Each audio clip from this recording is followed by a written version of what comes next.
you stake your Ethereum, and then what do you get? You start earning sushi, and you start earning sashimi, and you start earning yam, and I don't even remember what else. We were yield farming, we were making packets of money, and then we lost it all to impermanent loss. But anyway, that brought me back into DeFi, and brought me back into crypto. And I think the moral here is, I think a lot of retail investors don't have enough stamina to run this marathon. I think that they've been conditioned to run 10-kilometer runs and sprints, and I don't think that they have the stamina to run a marathon. And Sam, I think as well as anybody else who was here for a while, that now it becomes a game of stamina. Now it becomes how much stamina have you got left? That's what this game is about now. Yes, I mean, it's the difference between my game and your game, Rand, because you're in the trading game. So, like the exchanges. No, I don't trade. I really don't trade. I really don't trade. All right, okay. I buy. The only time I traded was in the trading competition. Otherwise, I buy and hold. I don't sell. Even when I'm supposed to sell, I don't sell. I'm still holding all my Luna. I'm still holding all my Solana. I'm still holding all my Uniswap. I'm still holding all my Phantoms. So yeah, I don't sell. That's my problem. I didn't know that. I thought your audience was a real trading audience. The audience, we have a mix of audience at Banter. We have two live trading shows daily. One Sheldon, one Kyle. Sheldon is the bullish guy. Kyle is the bearish guy. I'm much more around investments and fundamentals. I can't trade. I'm too emotional for that shit. I'm a positive person in general. I'm optimistic. And optimistic people can't call the market down, specifically when they're excited about a technology. And so for me to be trading is they keep thinking they can fill a $9 billion hole till the final minute. But you did exactly. You did the DeFi trade yesterday, Rand, didn't you? I did a trade yesterday, but that was, like when there's things that are when there are things that are very obvious, like an attack on a protocol, and I see that kind of opportunity, then I'm in. But I don't sit in front of a screen and trade. 99% of the time, what I do is I buy and hold shit. I hold everything. I mean, you know why I hold? I'll tell you why I hold. Because in 2017, when I got into this game, I tried to trade, and I made a shitload of cash. I went from 0 to hero, and then when the crash came, I went back to 0 again. The one part of my portfolio that never went to 0 was a computer that I never had access to because I moved countries. And when I moved countries, I left the computer with a whole lot of wallets at my parents' place. And I just didn't have access to it because it was a different computer with all the wallets and everything else installed on that computer. And I couldn't touch that I didn't touch that for 3-4 years. And that portfolio where I invested about $100,000, most of the $100,000 went to 0, but like 7 investments went to at one point, I guess they were worth $30 million. And I don't know what they're worth today. To be honest, I still haven't touched that computer. I know what's on it. I haven't touched it. It's a Phantom, Chainlink. I think Matic's on it. Binance is on it.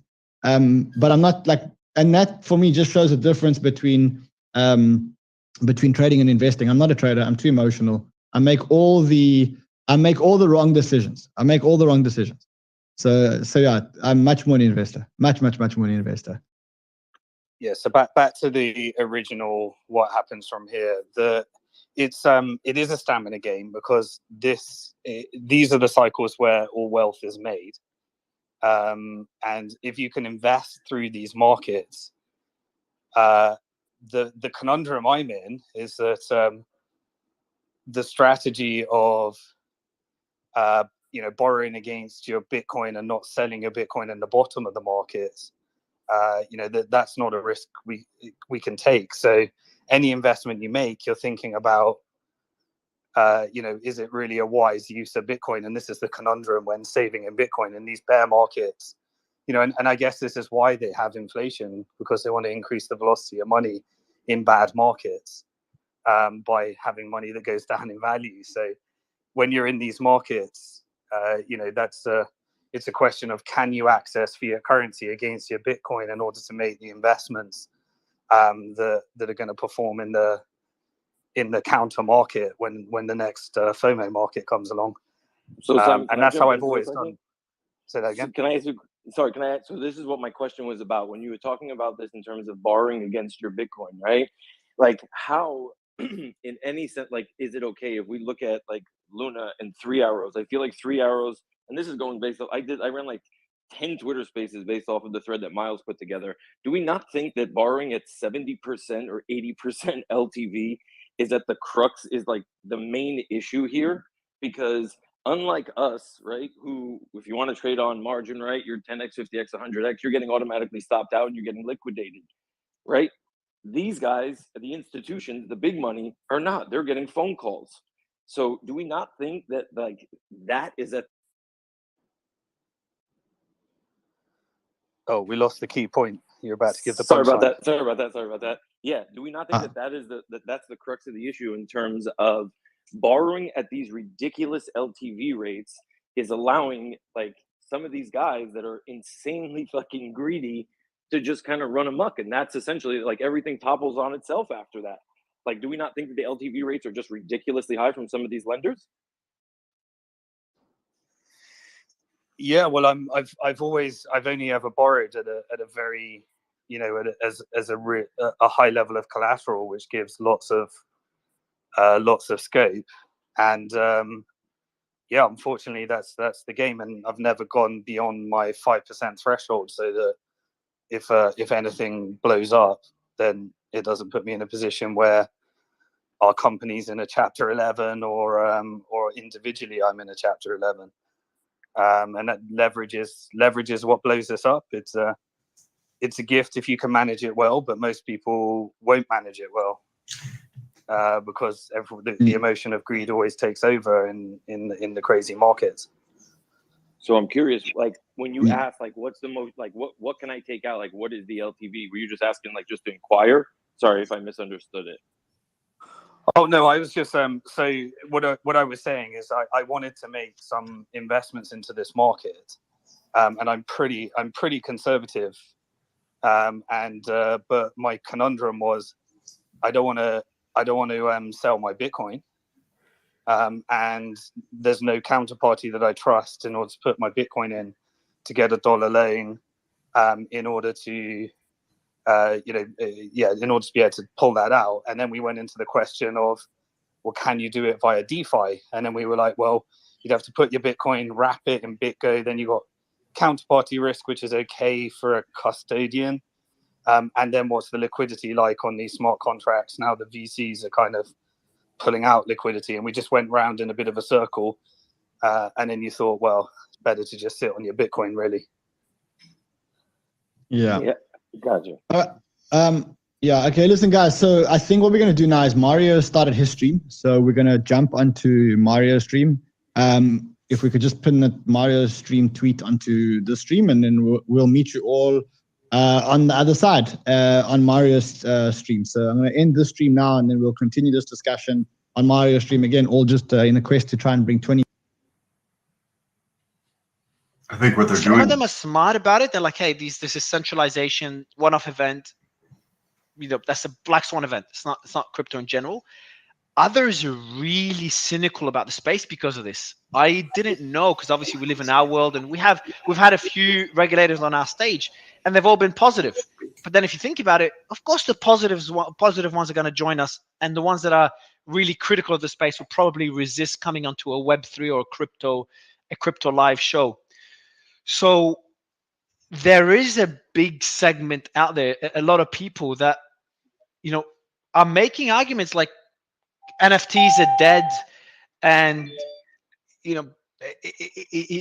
crypto's back to where it was 5 years ago, and it was just really surprising to see the other side of the fence, and the amount of people that were negatively impacted by the FTX story, a lot more than I expected. So that was a bit of a wake-up call to me today, man.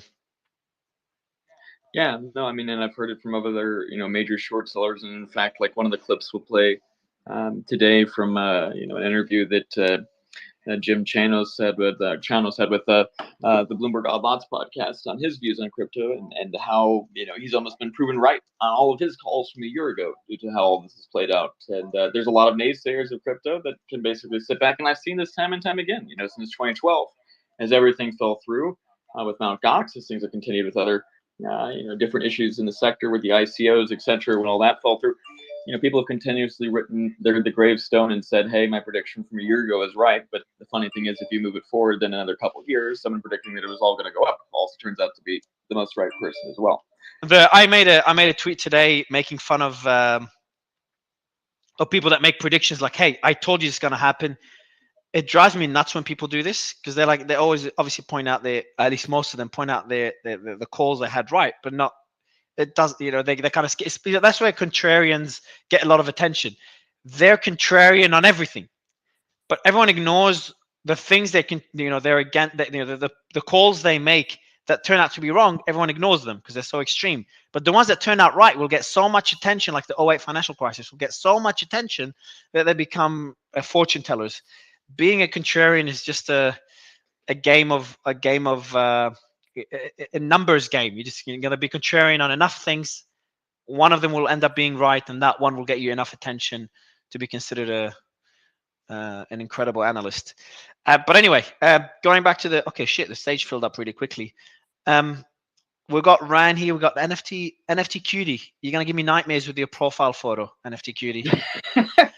They start talking. There's nothing cute about your profile photo. I'm out. All right, guys. So before we kick it off, I wanted to. So since Ran does a space, I think twice a week you do your show. Yeah, Ran, you do it on YouTube and Twitter Space at the same time. Yeah. Ran, are you there, Ran? Ran the man. Oh, let me ping him. Yo, can you hear me? I wanted to give me an overview of what they discussed, and then we could. So it'd be good to get an overview because he's probably the only other show that does the work and I think deserves a lot of credit. The only other Twitter Space. Another thing that was interesting before we kick off the discussion, Chet, is like I've always gone to events and people would recognize me from other events or from, we've been doing this space for a while, so I get people recognizing me, but I just didn't realize how big the reach has been until today and yesterday. So people completely outside the crypto space recognizing me in cafes and shit. I'm like, fuck, like we reached a lot of people since the Elon days. So and we're reaching, bro. Mario? Yeah, man. Get used to it, buddy. This is, you're to speak to that. Like, I literally started listening to this channel about 2 weeks ago. Like, it feels like just about 2 weeks ago, and it happened because cryptocurrency suddenly occupied my entire board. I'm a day trader by heart, and I've dabbled in crypto, but all of a sudden the whole rush and the money flow and the attention and everything pointing in the direction of the stock market to me that I was watching suddenly started paying more attention to your sphere than any other sphere. Now, that doesn't mean that the American media has been reporting on it accurately. I came here because the information that you're sharing is almost 1 to 2 days ahead of the American newscasts. And so that's what it speaks to. The other thing earlier about like people being on such different sides of it, this is remnant, psychologically, this appears to me as remnant of 2008. And if you could find among this group a crowd psychologist, that would be someone to definitely have on. Yeah.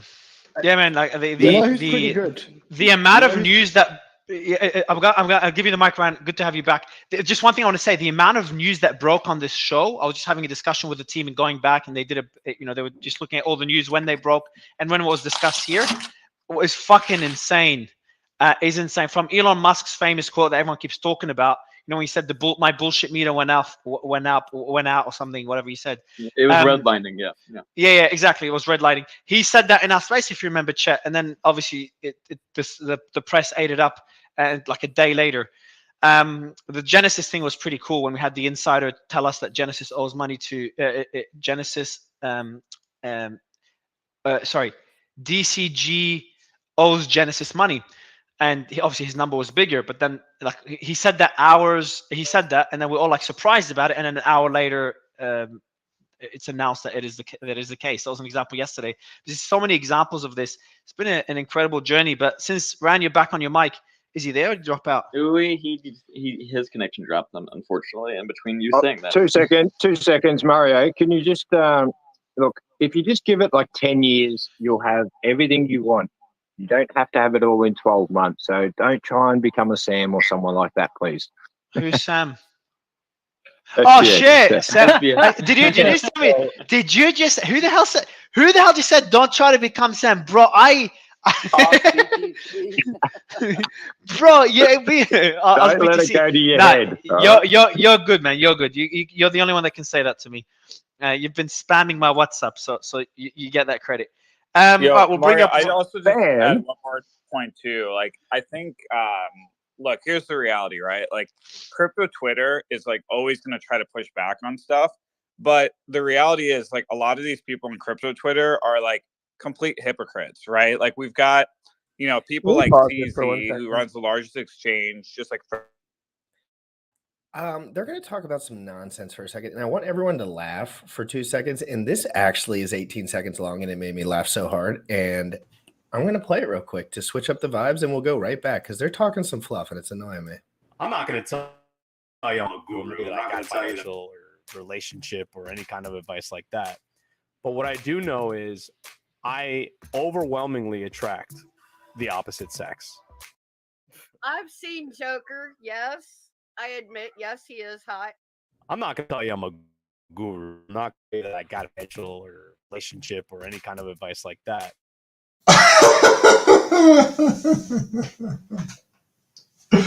Oh, there's a couple of those for the show, by the way. I got 3 loaded up, so I'll throw those in. They're all very short, and that wasn't the best of the best. The Elon Musk and AOC one is hilarious, but we can get into it later. We'll get into some funny stuff. These guys fluff their own nuts really hard, like for 20 gosh darn minutes. But let's get back to it because we might have some Hexicans, some Pulsechans on here, and they're friends of mine.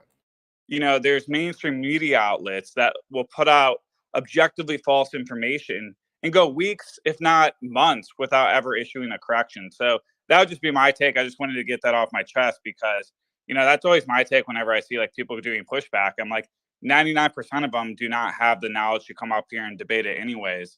So that's just my take. Yeah, Tone, how are you? I'm good. Glad you found time. Glad you found time to jump in.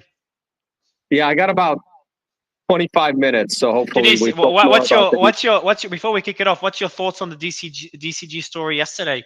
I know we talked about it before the news broke. I'm sure you've seen the news that DCG owes Genesis 500 something million, and then you saw. I don't know if you saw CZ's tweet about Grayscale and Coinbase custody questioning the numbers and then deleting it a bit later and you know tweeting a clarification, and Brian Armstrong tweeting something just to give people peace of mind. What's your thoughts on all this back and forth that we've seen in the last 24 hours? Right. So my view hasn't changed. I believe that Grayscale and Coinbase custody that is holding on to their Bitcoin, that is backing GBTC. I still believe the GBTC product is fully backed. So that discount of 42%, it's a combination of people's concerns that it's not backed, the overall bear market, and an unreasonable amount of GBTC shares that have been created over the years. And when 3AC and BlockFi had to sell their 70 million shares of GBTC, my suspicion is that that's when the Digital Currency Group, the parent company of both Genesis and Grayscale, which made GBTC, they borrowed that $500 million from Genesis in order to not to drop that discount even further by buying up 50 to 70% of all the GBTC shares that 3AC and BlockFi had to liquidate when their companies were going belly up. Now, if Genesis itself goes belly up, creditors of Genesis are probably going to demand that $500 million back. And the only way that $500 million can be returned is by Digital Currency Group selling GBTC which means that discount could go to 60, 70%,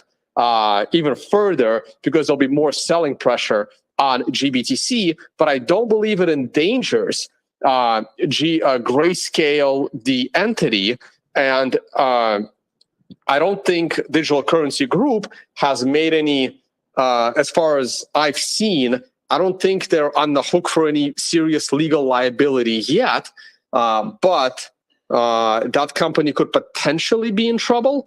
That's kind of my overall view on the situation. Now, the other thing that I just learned from another spaces was the Bitcoin spaces, is that it's possible to change the custodian of the trust if you own enough of those GBTC shares, which is super interesting. Right now, Digital Currency Group, the parent, owns 66 million of those shares, and they are by far the biggest owner.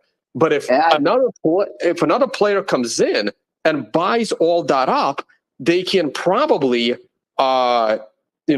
change the parent company. Like there is some interesting legal situation there. I don't know if that makes it better or worse, but it is a good point of potential discussion.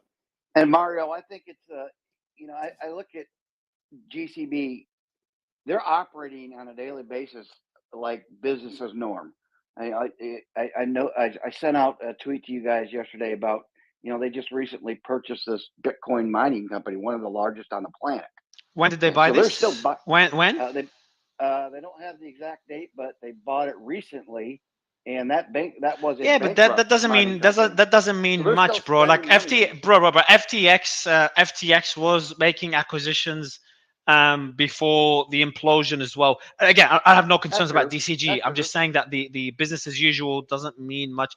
I do want to say before we continue. It was business as usual for me at Bear Stearns up until the day the company imploded. Exactly. It just for Sam, bro, guys. For Sam, it's still business as usual. But you go. But before I give the mic to Ran, just quickly, Jason, I just want to welcome you to stage. I've got a few questions for you, man. First time on the round table, so appreciate you being here, Jason. Just want to give you a quick shout out. You're referring to me, Jason, right? yeah, man. Yeah, I mean, I was hearing the DCG conversation. I pulled up an email when I had problems with Voyager and money being there. The head of DCG or Genesis. This is the email I got. Unfortunately, we can't transfer your assets from Voyager, but this is what I was trying to convey earlier on our conversation. As the largest, this is what he said. This is the head of Genesis. As the largest, most capitalized lending firm in the space, we are able to handle these drawdowns and market conditions just fine. We might be slightly lower on rate, but it's due to how we mitigate and generate that yield. We don't take risk. This was June 27th, Omar Hassan. And then it goes on because, I did set up a Genesis account. Luckily, I never funded it, but it was like a very institutional process to fund it. I was going to put some serious assets there.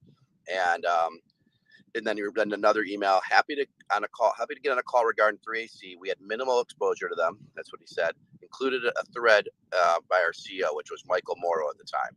And then, when the thread goes back and forth, because I was very cautious to go put money at Genesis. Luckily, I ended up not doing it. But it's like, I was very close to doing it because he was literally retreating it. Like these emails, like they have no risk, or the JP Morgan, they don't take any risk. They're over collateralized, always, never under collateralized. And it was crazy. I just sent you through. I DM'd you my email. If you can forward me that email, that would be great. Because I want to go to Tone and Rand for a bit, but after that, I want to discuss. While we've got Jason on the stage, I don't know the order of events, but Jason, if I've got the right one, you're on the on the unsecured creditor committee of Voyager, so you probably can't talk about Voyager, but maybe you could share the process of anyone that's like a creditor at FTX, BlockFi, any of these companies, what the process of joining the unsecured creditor committee would be. I don't know if you want to do that now or later, Mario, but I think it's a really valuable process that people would like to understand. Yeah, I want to exactly. Be careful what you wish for. But yeah, go ahead. Yeah, I want to go deep into that, Simon. So before that, I know that Tone has to jump off in a bit, and I want Rand to give an overview of his space and recent highlights from his space and what he's how the discussion went with the insider. I think the insider, the Andrew is the insider. If there's anything new as well since our discussion yesterday, and then get a market analysis from Tone, and then we go to Jason for a deep dive into this, Simon, if that's okay with you. Ryan, do you want to kick it off? Just you did a great space earlier, man. I listened to a bit of it before jumping on stage as well. What are the highlights? How was it? Yeah, I mean, the highlights pretty much, look, today's hasn't been a very big news day, as you probably noticed. We were digging into the DCG scenario. I think, Andrew summed it up pretty well. He said, look, DCG have now published some kind of communication. There's been a letter that went out to shareholders, and there also has been a letter which went to employees. We actually got the email that went into employees. We got it it got leaked to us by one of the employees. I think the part that they're not representing very well, there's two things that they're doing. The first thing is they're not representing their liabilities correctly. They're saying, look, the only thing we owe is Genesis $575 million. And then we also owe $350 million to some other creditors. That's all we owe. And then very gently and very mildly say, there's also a promissory note, which is repayable in 2032 or something like that, that we have to Genesis. And that promissory note is for another $1.1 or $1.2 billion. So they're representing as if they only have liabilities of $800 or $900 million. But actually, like if you take the promissory note into account, now they have $2 billion worth of liabilities. Now, what assets do they have? Well, for one, we know in the last week they increased their GBDC shares from 28 million to 66 million, which makes the value of those GBDC shares at current price about $500 million. That said, as Tone pointed out correctly, if they were to start selling their GBTC shares, that would dump the price of GBDC very, very, very low. If they were to liquidate the trust and start selling Bitcoin, it would dump the price of Bitcoin very, very, very low. So it's kind of like they're in a catch-22 because they own so many Bitcoin and they own so many. I'm not sure legally they can't sell the Bitcoin right now, right? That's the other thing, right? Like even if they wanted to sell the underlying Bitcoin back to the market, they can't unless there is a big player that comes in, buys up the majority of GBTC shares, changes the custodian, Grayscale, to another entity, and then redo the terms to allow the sale of those Bitcoins. So they can't even, as far as I know, they can't sell it if they wanted to. No, that's not how the changing of the custody and stuff works, by the way. That's not how that works. So you can't have somebody, there are terms to custodial, to custody and determining who the custodian is. Now, there is a term in there that says that you have, that either party can terminate with 90-day notice, and there's a 3-year term on that. But it doesn't work that you have just a large holder, a beneficiary of the trust, doesn't change the custodian in that way. It doesn't right. work. That's what I thought as well. But I just came from another spaces where they said that that's possible, and I have not seen the contract myself. But I do question it. I do question it. I'm saying from the documents, like you always have to go back to the documents. So if you look at the documents, that's what that says. The documents determine not whoever's in a space at a particular time. Right, but also I don't think they can sell the underlying Bitcoin if they wanted to. But again, I have to dig deeper into that original terms of service. They have to apply to the SEC for a certain thing. I don't know what it's called, reg something or other. When they do that, once it's approved, they can liquidate the trust and they can start selling the underlying Bitcoin.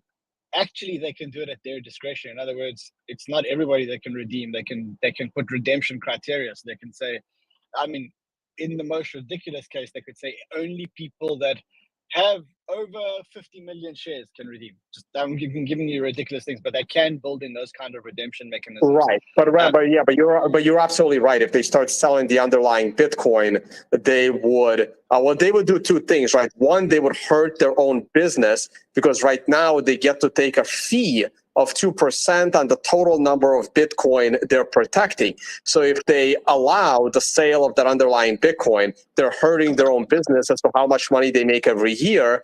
And two, they would need SEC approval in order to start selling that underlying Bitcoin. And they would, of course, drop the overall price of Bitcoin since we're in a bear market. So yeah, so lots of bad things happen if they start selling that underlying Bitcoin. That's exactly So, but why? So, Rand, I'm just going through the numbers. So just to go back to the numbers to see if this is even something worth like that we need to even consider.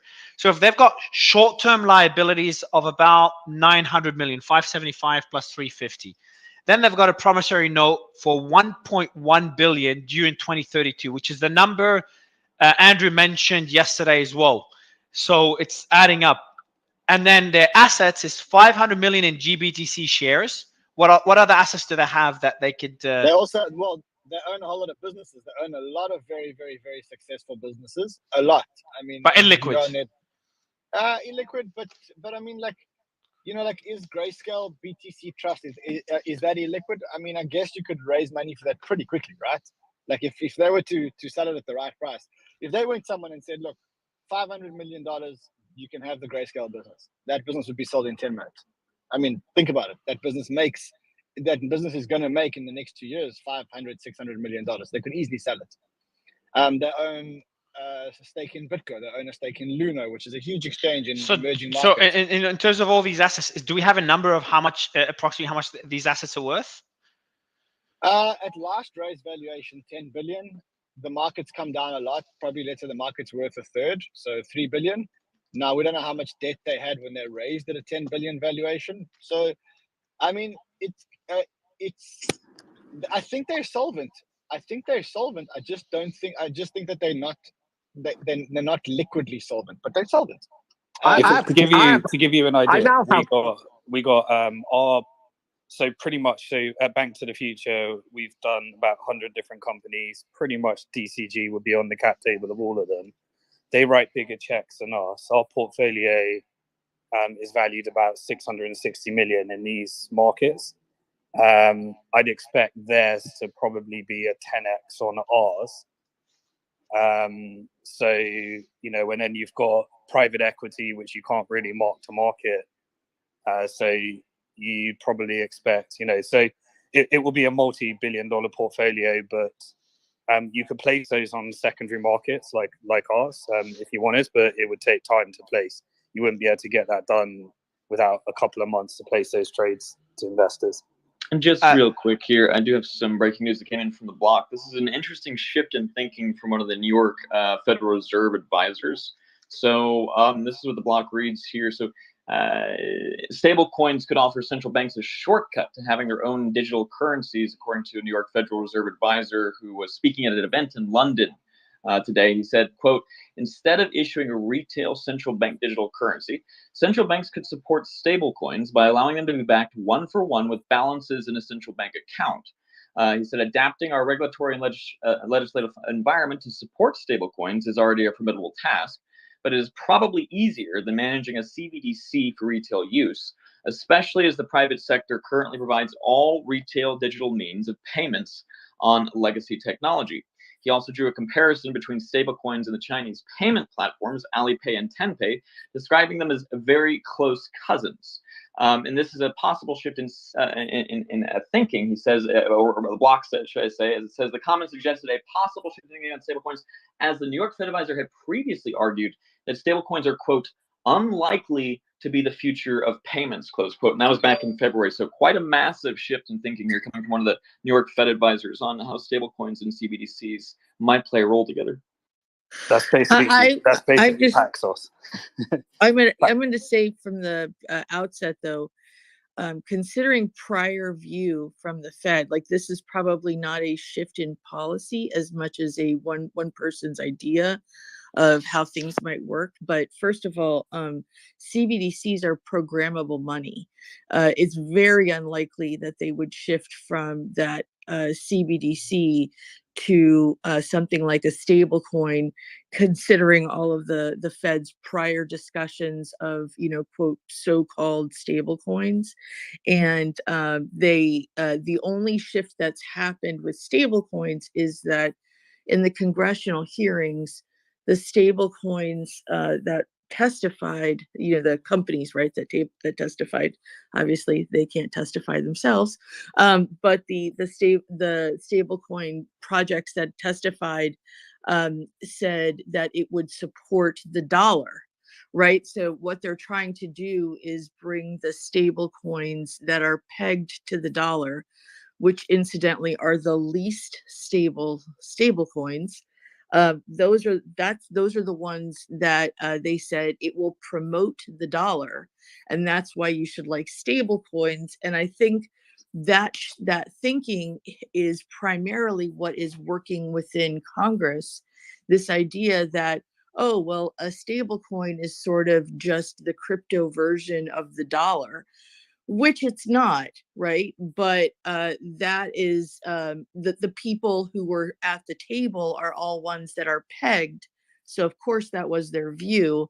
It is super problematic in so many different ways. These particular stable coins have historically always gone to zero. They break, and when it breaks, everyone that exists so this is the same thing as essentially having a currency pegged to the dollar, and we've had these over and over again. And the problem is, when it breaks, that week is always called the worst week ever. People spend the rest of their lives trying to regain the ground that they had the day before it broke. And they always break. There are zero instances where they will last. They used to last about 20 years, and now you're lucky to get maybe 3 or 4 out of a pegged currency like that. So, but that is the basis of it would also cause a run on the banks, because people, if you had the opportunity to get a Fed account with your stable coin, you're removing the counterparty risk of the bank in the middle, which would cause the bank run, cause the depression. You'd have to simultaneously have a deleveraging of the banking system while launching it. So it would only be launched, in my perspective, to me, this is preparation for a mass financial crisis like 2008, because you'd have to match the deleveraging of bank-created money with the stable coin. If you're issuing it, because everyone would pick the Fed if you didn't have to take bank risk. It's deleveraging. So a backed stable coin doesn't work like the fractional reserve system. So the exactly, that's why problem it's that disruptive. they have, the main problem that they have is that the larger the distribution of the stable coin, the more expensive each dollar becomes to store in a vault, which is why you see all the ones that are pegged eventually shifting out of cash. It's too expensive to hold cash and still expand their reach to all the people who want to use the stable coin. It's just not sustainable. This is why Tether diversified into all the short-term cash-like instruments. Yeah. Well, that is why. No, well, short term is a term of art in law. The ones that they have range from redeemable under 60 days to under 9 months, and that's actually another whole issue, because the commercial paper rules are actually a bit it's like in FDA regulation where it says 0 calories. 0 calories doesn't actually mean 0 calories. It's a range. I don't know if even most people know that, but that's actually like, it's actually under it doesn't 5. actually mean it has Under to be 5 0 calories. It's the same thing that there's short term, typically in law and in commercial paper, it deals with periods under a year, and this particular section deals with them under 9 months. So there's a big discrepancy when you're talking about something that's immediately redeemable versus something that's redeemable in 9 months, simply because of net present value of dollars. But if we're talking about these stable coins and the ability to redeem in like what the issue is with the dollar. So what we end up having is an unsustainable ability for people to actually hold those dollars in vaults. It actually creates inflationary pressure that is it creates, which is a more difficult cycle for that stable coin to constantly stay on top of, because they'll continue. I want to. So we could, Ton. Any final words on this, Ton? Just because I want to go back to the Genesis discussion. I'll let you just go ahead. Yeah, the other thing that I wanted to say very quickly. Just want to, yeah, Alex. Just I'll let Ton. Yeah, add your piece, Ton, quickly, because I want to move on to the Genesis topic. I need to get going, so I have like 3 minutes, and I don't know when the topic changed from Genesis over Yeah, to... I want to go, Ton. Actually, what I wanted you to say, if you got 3 minutes left, can you give us an overview of the market? Because that's something I wanted to ask you earlier, and then we kind of got digressed to different topics. What has the market priced in? Look, I'm still, at the moment, I'm still leaning a little bit more bearish than bullish. I know we have a little bit of a run up here, but I'm not that confident in this run up yet. I mean, I would need to see Bitcoin above 20,000 before I do it. I still think we're going to be bottoming like right now. And I thought we would bottom in October, and then I thought we would bottom in November. But right now, I'm not too confident. I don't think we're going to go to 4 digits. I don't think we're going to break below 10,000. I think 11,000 is possible, but based on how many people are expecting 11,000, we'll probably won't get there. I don't like double bottoms. I hate the fact that there were 2 chances to buy Bitcoin under 16,000, and that makes me want to lean a little bit more bearish, maybe down to 14. Right now, I'm on a cap position. But is that purely based on technical analysis or the potential effect of the FTX dominoes? No, purely technical, right? Now, I've been wrong on this before. I have the same view on double tops, and clearly I got the double top wrong of 65,000 and then 68,000 in last year. For me, in that situation, we should have gone significantly higher. So this obviously isn't 100% proof, but generally, there should only be one low. There shouldn't be 2 lows. I'm not a fan of double bottoms. I'm not a fan of double tops. So from a technical perspective, I am expecting a slightly cleaner low. But I want to go back to this Genesis topic one more time, because again, I don't know when the topics changed before I head off. And what Rand said, I actually... to me, this is a problem for Digital Currency Group. It's one thing getting $500 million from Genesis, clearly to buy up GBTC and support that product. I'm not sure about that other 300 million, but that's kind of not a big concern. But that other 1.1 billion to me is a big problem. But that's due. But bro, that's due in 2032. Why is that a big problem? It's still a big problem, because here's the thing, right? And I know 90% of the people in the space are going to hate what I'm about to say. Digital Currency Group and Barry Silbert are complete and utter shitcoiners. They took over the development of Ethereum Classic. They got their hands all over Zcash. They used to have one product, which is the Bitcoin Trust, which is their only legitimate product. And then they have products for a bunch of scams, from Decentraland to Ethereum Classic that they control the development of. All these other like Zcash, Luna, they used to have XRP, which they dumped. So they are spending a lot of money on outright garbage that is going to zero, and they ain't never getting that money back. So what I'm saying is the majority of their products and all the things that they bought, I don't know about this mining farm, we'll see, but that deal was probably a year in the making. So I am concerned that they will not have $1 billion by 2032, because their trajectory, and this is where Rand and I would be in a furious argument right now, Grayscale's trajectory of getting away from Bitcoin and diversifying into 1 million shitcoins is going to end up being the death of their company, because they're going to have less cash by 2032 than more than they do right now. And Coinbase has the same problem, because Brian Armstrong, as I referred to him, imagine Jeff Bezos, who hates online shopping with a passion.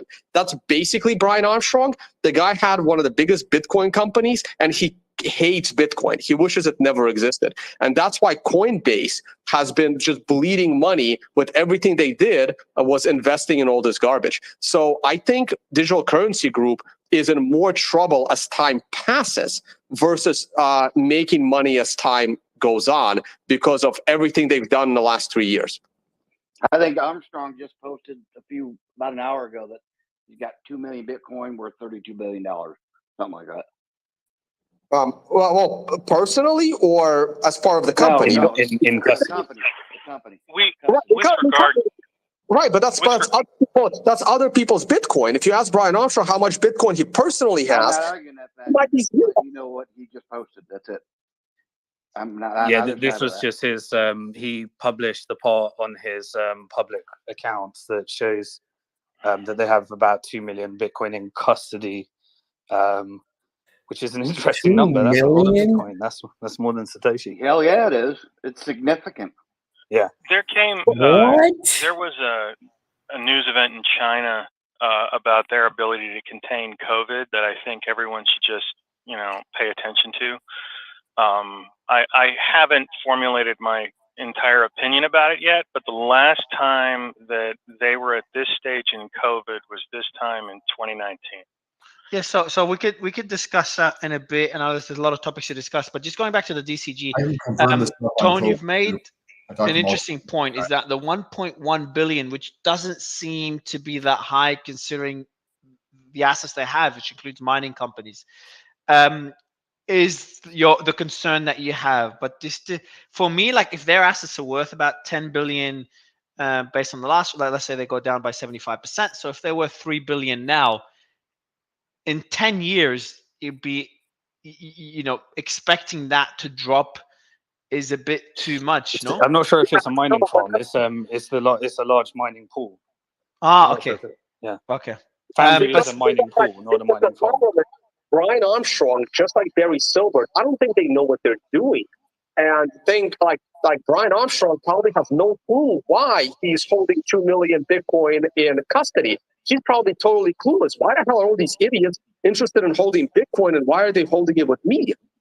Because Brian Armstrong, everything Brian Armstrong did for the last 7 years is to hate on Bitcoin and believe in all of these other shitcoins, which is a position that a lot of the people take. And Barry Silbert went in the same direction. So I don't think these people know what they're doing, which is why I am not bullish on Coinbase. I am not bullish on a digital currency group, even though they have these legacy monster Bitcoin niche businesses that everyone is using that is still making them a pile of money that they then waste on things like buying up Zcash and buying up Ethereum Classic and spending money on the development of those shitcoins.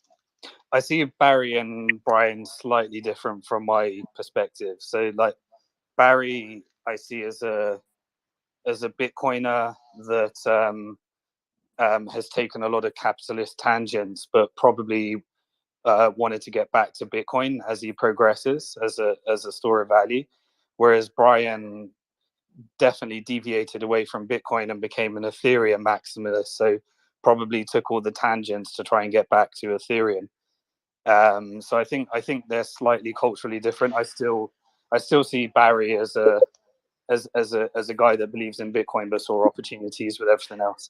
But we're just to be clear, like we're they're not even in the same discussion as FTX. For anyone that, because I've seen tweets of people comparing DCG to FTX, not even in the same discussion. I wouldn't. No, the difference is they both have extremely high levels of governance regulation and ethics, from at least what we know. Well, but even if they wanted to impose their view of the world, it would go through a strong process. And experience, they actually did something other than having a giant fuck house before starting their companies. Yeah, and they didn't make all their money on a kimchi premium as a speculative trade. Jason, I wanna. No, Ton, I know you need to jump off, so I appreciate you jumping in, man, and welcome anytime. I want to go to Jason. Jason, you talked about the letter that you received from, was it from Genesis, correct?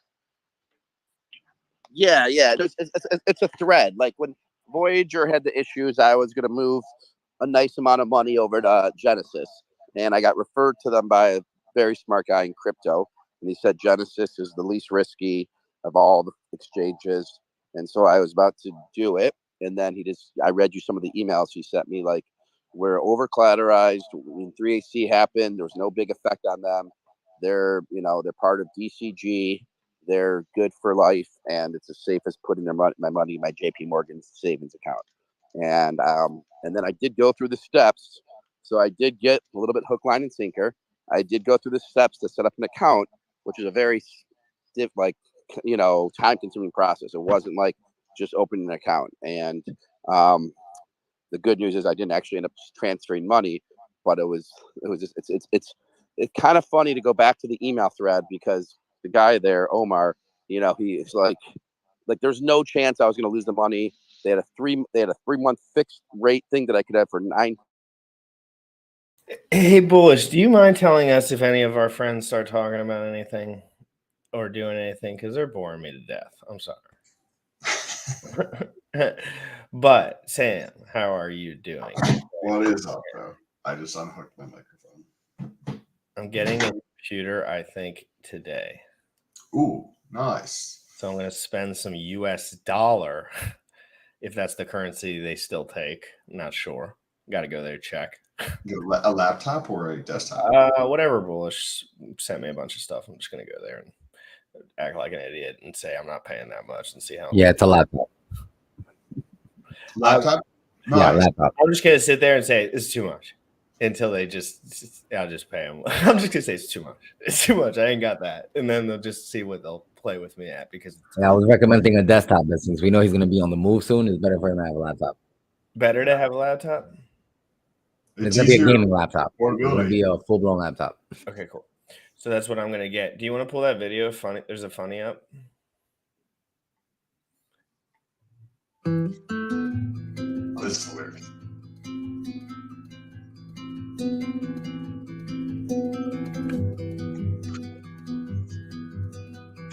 I apologize. No, he's perfect. I'm breaking all the rules. Well, I guess we might make some mistakes. Who knows?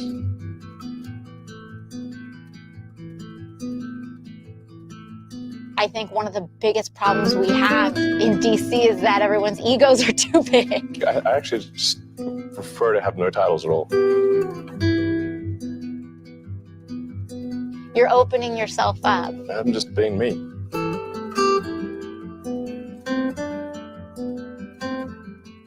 Let's go. Yeah, absolutely. Absolutely. For those of you who don't have context, that is the congresswoman from, I think, Brooklyn or something. California. She's the scum of the earth. Yeah, she is. But she is in. She's been very critical of Elon Musk because she's extremely liberal, and liberal people don't like people who do work and are intelligent and capitalist, right? So no, she wants the white man to feel pain and anguish and anger, and some of us are wrecked too, bro. So she needs to chill. No, but seriously, she's a little out of control. I don't know about. I'm not trying to do any race crap. I don't give a shit about any of that, but she's out of control. Out of California, Cancerfornia, we call it over in Baltimore.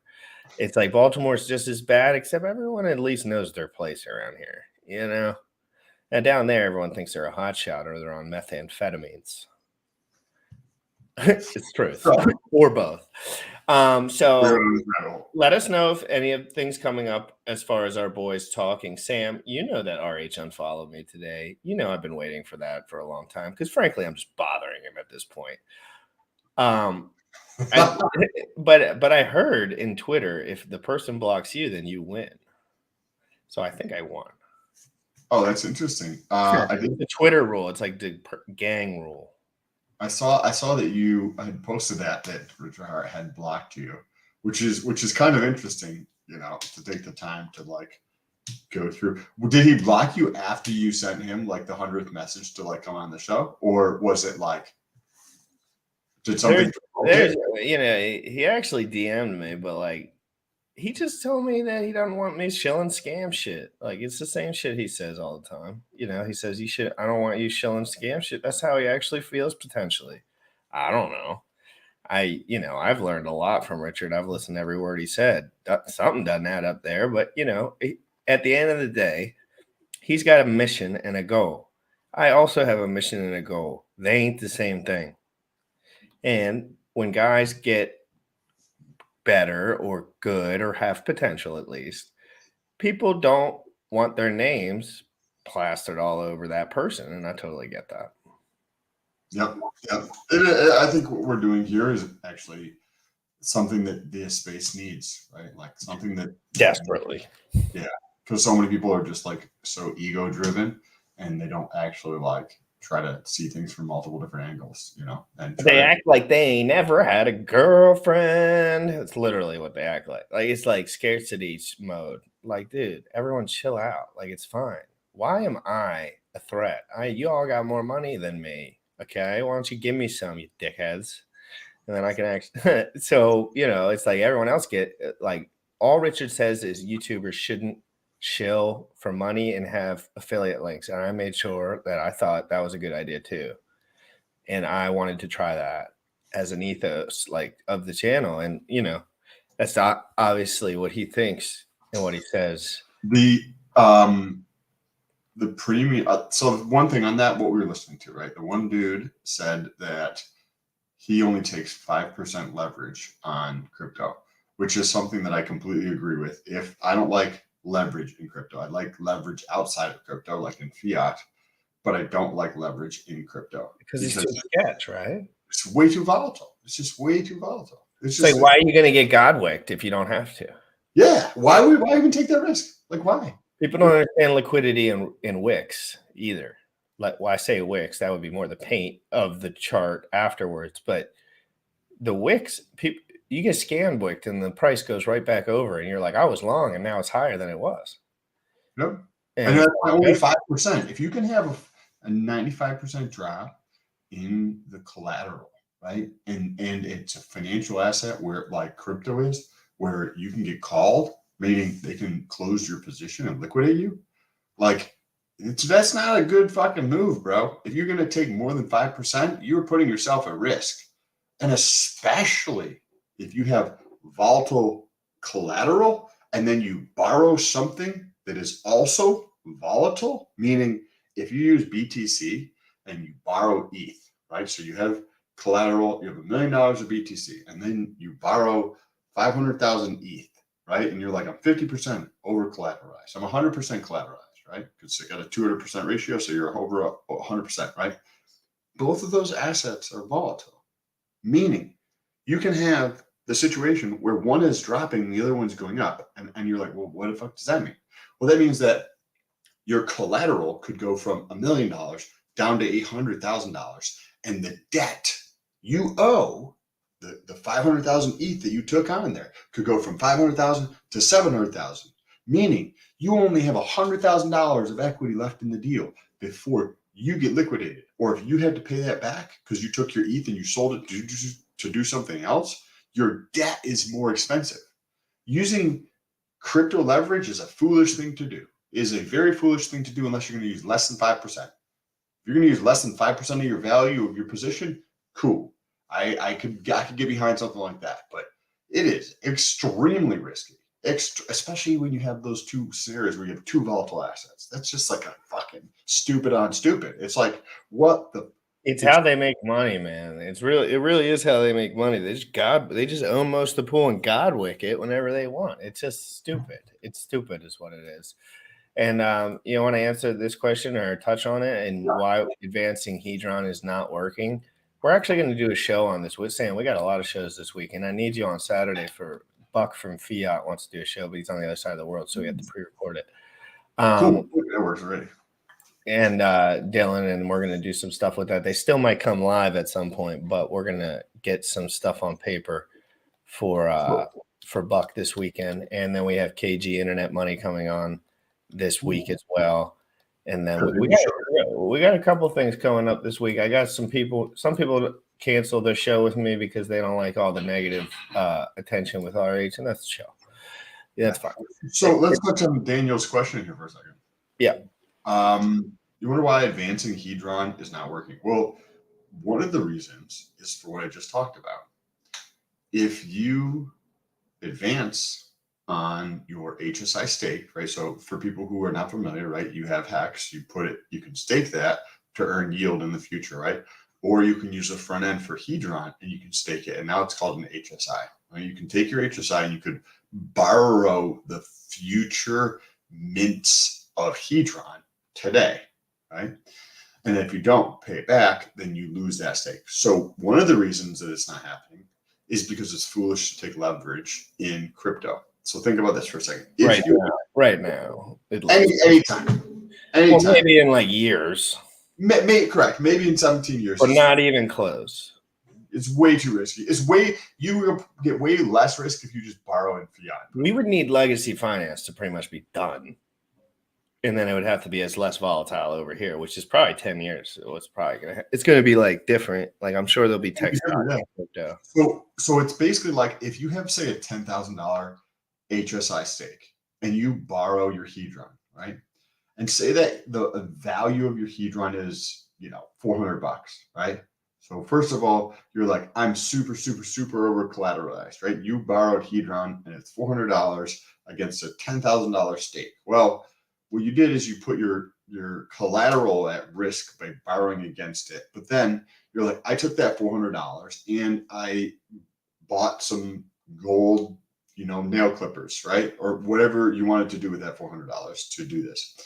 Now, let's just say that over the course of the payment period, assuming you're paying this back, because otherwise you're trading 10,000 for 400, you're paying this back and Hedron goes from the $400 value and say that's 50 million tokens. That 50 million tokens is now worth, $8,000, right? Well, what happens? Well, because you sold it for your golden toenail clippers, you have to pay debt back that went up in value. So that would be like me buying a house for $400,000, getting a loan for $300,000 on my house, and the bank saying, hey, if we want to, or if the market happens to agree with us, your debt is actually going to go up in value so that your $300,000 of debt against your $400,000 house is now going to be $350,000. Oh no, you can't do anything about it. That's just what it is. So borrowing Hedron is just a foolish thing to do. I've always thought about this. Now, the other reason it's not going to work is because $10,000 HSI, right? 10,000 USD. If you want to borrow against that, you get $400. Like there's plenty of other ways to get $400 than putting your $10,000 asset at risk for $400. And like, not everybody's fucking stupid. So like they see this, they're like, wait, $10,000. It's like putting a lien against your house where you can lose your house for $7,000, right? You got $100,000 of equity in your house, right? And you're like, cool, I want $7,000. I'll put a lien against my house for $7,000 where if I don't pay that back, they can take my house, right? It just doesn't seem like a super awesome thing to do. And it can fluctuate in value, right? Well, it'll be interesting. I still think that there's, we got to see the bought some Hedron yesterday. What's that? I bought Hedron yesterday. Yeah, I'm bullish on Hedron. I bought it at 4018. What do you like? It's definitely dropping faster than Hex, right? And I see this is dropping faster. Well, that's how. Yeah, by definition, it's going to. But I don't see it like I don't see anything like right now. I don't see any reason to like not still be bullish on it. Well, you got to just understand that it can touch the floor. That's the worst case scenario. So if you understand that, other things floor be like down 100 fucking meters. Something floors are like right next to. We think about floors differently than like the masses do. Like most people think about the floor as a bad thing, where like the image. They just think the floor. They don't know the floor. I think that would be the problem. They don't understand or respect or really feel like the floor is real because they don't understand liquidity. And I understand when it gets back to that point, there is no liquidity. There is nothing worth selling. So you can't say that for everything. In Hex, you can't say that. Richard will block 100 people. I know guys Richard's blocked. They have 50 million liquid Hex. That's a lot. Okay, so there's a lot of people with a lot of money that can keep selling that chart. It doesn't mean that there's not proportionally as many more buyers, but there's not. So it's important to understand like Hedron can pump kind of separate with news, but it can't pump separate while everyone is regurgitating those yield pools and kind of selling their ICOSA and kind of cashing out on what they got. But it's a pretty steady system. I think there's buy opportunities still there for sure. So, and if you're in those yield pools, I think you're really making out like a bandit. I see the bottom as like a positive thing, right? And that's how like we're a little bit different in terms of this, that the bottom is like a fantastic opportunity, right? Versus like a lot of times people see the bottom as like a negative thing, right? Where you're just like, okay, it's completely backwards, right? It's just not that way at all. That's the opportunity. And in that, what I just said is the nuance that you can apply to your life, right? Like every time there's that negative thing that happens in your life where your friends are saying those things or this, that, and the other thing, it's the people that create the success from those things because they choose to see opportunity, right? The bottom is an opportunity. It's not a negative thing. It's not. And it's like getting blocked. Like I've had more messages this morning from people saying that they are going to ride or die with my channel than I ever have in my life, ever. Because you know what I did? I posted it right away and I said I was thankful for what Richard has done for me and that I understand why he blocked me and that I don't care, because that's important to let people know that it's okay. Like it's okay. These guys can't bully me. Like I've been bullied before, and the guys that were bullying me were a lot tougher than these dorks.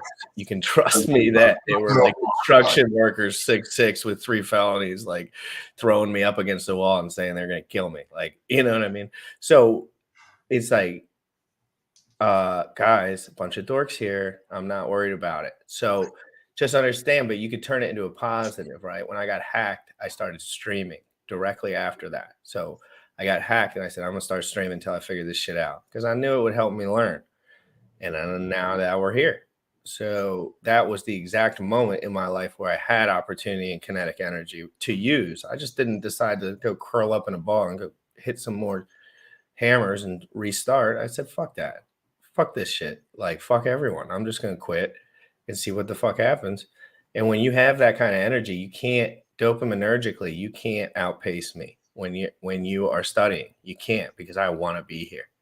I want to be looking at this shit. So when people are talking to me about it and they've been doing it for 6 years and I know they don't care, just like I will in 5 years, 4 years, I know they're fucking bluffing because I know they ain't staring at these liquidity pools like I am. Why would they? There ain't no point to do that. That's why I just said I won't be doing it in 6 years because I'll be rich.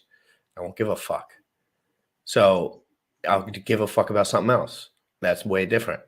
Just like Richard would, right? Like he probably cares more about branding and this personal image now than he did when I started listening to him. He didn't care at all. Not at all. And, so everyone has a mission, and guys on a mission are dangerous. So people will try to shut them out because it's not nice. It's not a pretty reality when some guys come out. I got nothing to lose, fam. Nothing. Think about how much other people have to lose. Think about the freedom and the unbiasedness that creates within oneself. And I'm going to buy a computer right now. You're like, I ain't completely wrecked. Everything's fine. Like I try to be chill and safe. I'm trying to be safe with it. Supposedly a couple $100 in Zen mints is very lethal for your bank account. Like if you spend a few $100 on Zen mints, guys, and you make out good on them, you're fucked. Yeah. And you can cash it out for USDC at any time. That's what Richard used to say. He's like, you could cash out Hex for USDC at any time. And I'm like, you can cash out Zen for USDC at any time. I don't see the issue. Like you could cash it out for money. It's decentralized. It's immutable. You can stake Sam. There's no end stake fees when you press the stake and claim function at the same time. So Sam, let's say from 2 years from today, you're all set up and ready, doing whatever you're doing. You got some mints coming out, and they're completely, absolutely God mode expensive. So you take those out, or you think for a second right before you take them out. You say, I don't need this money in any way, shape, or form at this moment in time. And I really don't want, when it comes tax time, you can keep that on the claim and stake function for 1,000 more days, Sam. 20% APY, never touches your wallet, never have to deal with any, and that's what the main thing here is, that it never touches your wallet, because then it's never yours until maybe 1,000 days later when you have to take it out. And then you're like, all right, I'll write this off now. It's worth $1 fucking billion. Unless maybe there's a feature that allows you to do it again, right? You could be like, okay, cool, I'm going to restake, 95% of this, and you only pull out 5% because it's such a large You could do that. You could do that. You can do whatever you want, bro, with the staking and unstaking, no fees. You can do whatever you want. That would be a nice feature. It's always there though. You can take it out, and well, I know what you mean. Like it would have to after the 1,000 days, though. I wonder if you could do it after the 1,000. Well, we'll see. I think the future is options are there, So I'm not going to go back to the Twitter Spaces because I got to go buy a computer. That's my mission for the day. But I'm not saying I won't come back on later, because I did a show with Jack yesterday and it was absolutely dynamite. So many viewers, so many good times. If you want to check that out, it was the video I did last on my channel. And so the first 30 minutes of that is me following Twitter Spaces, and then Jack hops on and we talk for about an hour. So go through that if you'd like to look at that. Again, guys, this is not about Richard Hart versus Jack or anything. I can't find that many things that are chill in crypto, so I'm going to cover it. I also like to cover BNBP. I also like Hedron. I also like Icosa. Some of the pools I really don't like, so I just have opinions on everything. So anyway, Sam, we'll be back every single day. We got big shows with guys that are coming out with projects. There's Pulsechain dudes that I want to come on the show and talk about their projects. Buck from Fiat, Dylan from Fiat, I Am Internet Money, Jacob from PulsePot, Coast guys. We're going to be having them all on this week. It's going to be insane. And then there's a guy called Hex. Some dude recommended Hex Hartel. Hex Hartel. Everyone, lots of retweets. Everyone was trying to get him on the show, so I DM'd him. We're going to try to get him on the show. Some of these Hexkins don't want to come on the show because they think Richard hates me, but he just thinks I'm annoying. So, guys, have an amazing day. Crypto in the morning. Follow Sam on Twitter. Follow me on Twitter. We're doing real, unbiased information every single day. No feelings involved. Me and Sam are not the champions of feelings. We are the champions of having a better life and moving forward with no feelings attached, because you can deal with the feelings when you have grandkids, guys. That's what I'll ask for, And last thing here, hope everybody enjoys their Thanksgiving. We will be here tomorrow. I'm assuming you're going to be here for tomorrow's Thanksgiving, right? We got a show tomorrow? Yep. So we'll be here 11 a.m. EST. So if you want to tune in after your turkey breakfast, you want to tune in before you watch football, if that's what you do, check us out. Yeah, let's get it going Thanksgiving style. Let's do it Thanksgiving. Nice episode. My stuff's a little later in the day with my family, so I'll be all here locked and loaded. We'll make sure there's some good info. Who knows, they might try to dump all these coins when everyone's eating turkey dinner. That could be a little thing. So everybody have an amazing day. Crypto in the morning live every single day at 11 a.m. Eastern. DeFi proof. Go to the Twitter Spaces and see if my boy Walrus is up in there. I got to go get this computer, guys. Have an amazing day. You already know what time it is. Crypto in the morning. Crypto in the morning. Crypto in the morning. Waiting on phone. Crypto in the morning. Crypto in the morning. Crypto in the morning. Crypto in the morning. Crypto in the morning. Waiting on phone. Crypto in the morning. Crypto in the morning. Smoking no blunt on my way to the gym. 11 a.m. and I'm already tuned in. Got me some hex and I'm making a stake. Got me some hedron, I'm making it rain. Pay me some maxi and that's just in case. GymRatCrypto sent me to show you the way.